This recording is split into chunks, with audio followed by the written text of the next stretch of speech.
Welcome to the latest episode of No Tears for Black Girls. Today, we delve into the tragic story of Sheryl Outerbridge, a 38-year-old mother of three who fell victim to a polyamorous love triangle turned deadly. Born in 1975 in Harlem, New York, Sheryl was known for her infectious smile and kind heart. Despite a difficult upbringing with an unstable mother and witnessing toxic relationships firsthand, Sheryl persevered and earned her GED before landing a job as a bank teller. Her children were her world, but she struggled in maintaining stable employment and relationships like her mother. And just when things seemed to be looking up, Sheryl lost her job and continued to struggle with toxic men. In 2010, she found herself in a physically harmful relationship that led to her apartment being set on fire. Desperate for a way out, Sheryl's life took a tragic turn. Sheryl went to a party in an effort to escape her troubled thoughts. It was there she met Malik Wilkerson, who also goes by Bishop. She fell for him immediately, and they began talking. Sheryl confided in him about her toxic relationship with her boyfriend, whom she was too scared to leave. Bishop took matters into his own hands and confronted Sheryl's boyfriend, scaring him off. Soon after, Bishop moved into Sheryl's cramped apartment in Harlem, and so did his wife, Devonne Wilkerson, known as Phoenix. The arrangement was far from normal, and those close to Sheryl disapproved of her choices.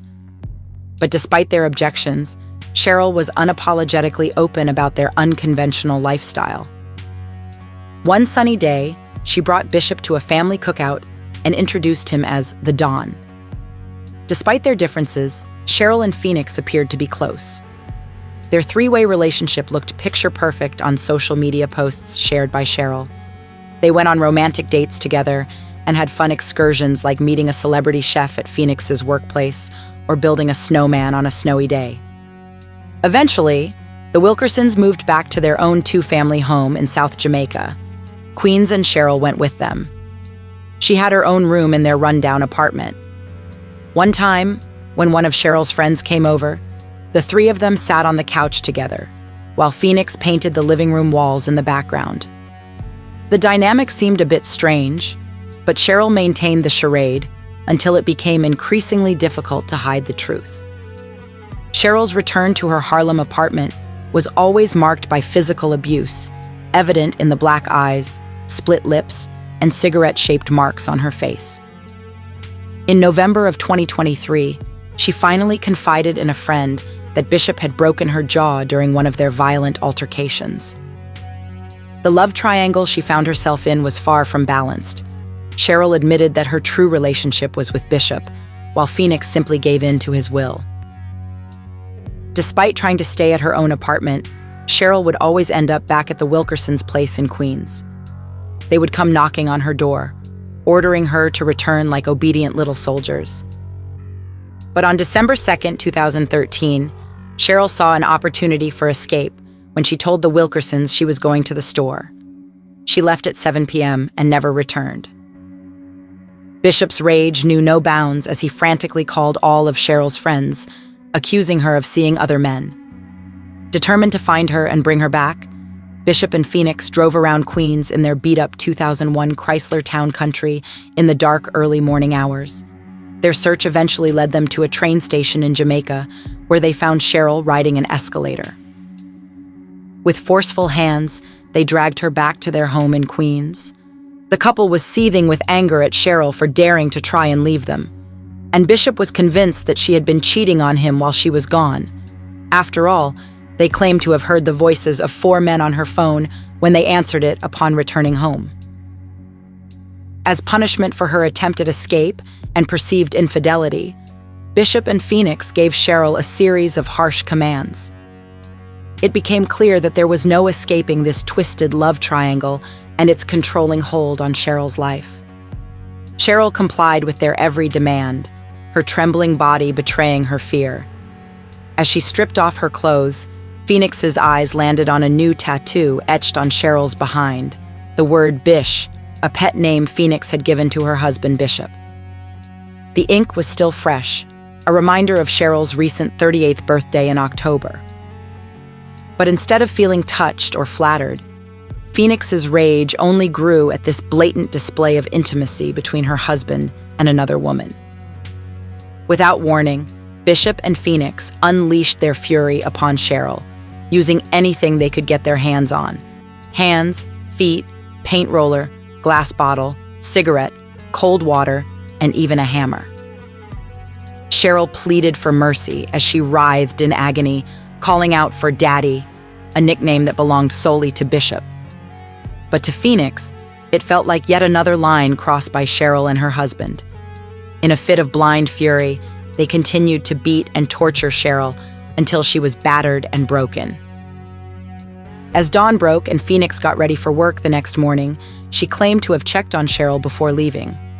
She said Sheryl was responsive, but not coherent. But when Bishop called shortly after 9 a.m. to tell her that Sheryl wasn't looking good, Phoenix rushed back home. With the help of her brother, who was present but did not participate in the violence, they brought Sheryl to Jamaica Hospital. By the time Phoenix spoke with the police again, she had come up with a cover story.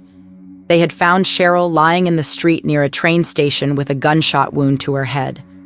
And with how badly injured Sheryl appeared, the police believed her initial claims. It wasn't until later that they uncovered the truth behind Sheryl's tragic death, a tangled web of love triangle gone horribly wrong. With Bishop on the run and eventually caught in Pennsylvania and Sheryl laid to rest in New Jersey, the truth of what really happened that night slowly began to unravel. Phoenix finally admitted to everything: the controlling and toxic relationship between her, Bishop, and Sheryl, and the heinous acts they committed in a fit of jealousy and possessiveness. But for Sheryl, it was too late. She had tried to escape their grasp, but ultimately paid with her life. 32-year-old Devonne Phoenix Wilkerson was arrested and charged with the heinous crimes of kidnapping and assault. It wasn't long before authorities caught up with her husband, Bishop, in Pittsburgh. After being brought back to New York, Malik Bishop Wilkerson, 33, faced the same charges as his wife. In May of 2014, Devonne pleaded guilty and received a sentence of 20 years behind bars. But her sentencing was not without some dramatics. In a desperate attempt at redemption, Devonne asked God for forgiveness and claimed that she was a religious person whose actions toward Sheryl were out of character. She even went so far as to apologize to both families involved. Her husband would also plead guilty a year later and receive the same sentence. But no amount of remorse can erase the pain and trauma inflicted upon Sheryl Outerbridge. May she continue to rest in peace. My belated condolences to her family, who still mourn her loss today. Despite Sheryl's choices in life, she did not deserve the cruelty and abuse she suffered at the hands of Bishop and Phoenix. It's believed that Sheryl fell prey to their twisted desires and promises of a three-way relationship. However, it quickly became apparent that Bishop and Phoenix had evil intentions from the start. They saw Sheryl as nothing more than a vulnerable victim to manipulate and control for their own sick pleasure. And when she finally wanted out, it was too late. She was already in too deep. Sheryl's sister claims that she truly believed Bishop would take care of her. But instead, he and Phoenix took over her life for their own selfish reasons. Sadly, it seems they never really cared about Sheryl at all. Thank you for listening to No Tears for Black Girls. Please download the Alive Podcast app and follow us on all major podcast platforms to stay updated with our latest content. If there is a topic or true crime case that you would like us to cover, please send us an email at notearsforblackgirls@gmail.com or visit our website, notearsforblackgirls.com, and leave us a voice message through our contact page. And always remember, stay loved, stay blessed, and be safe.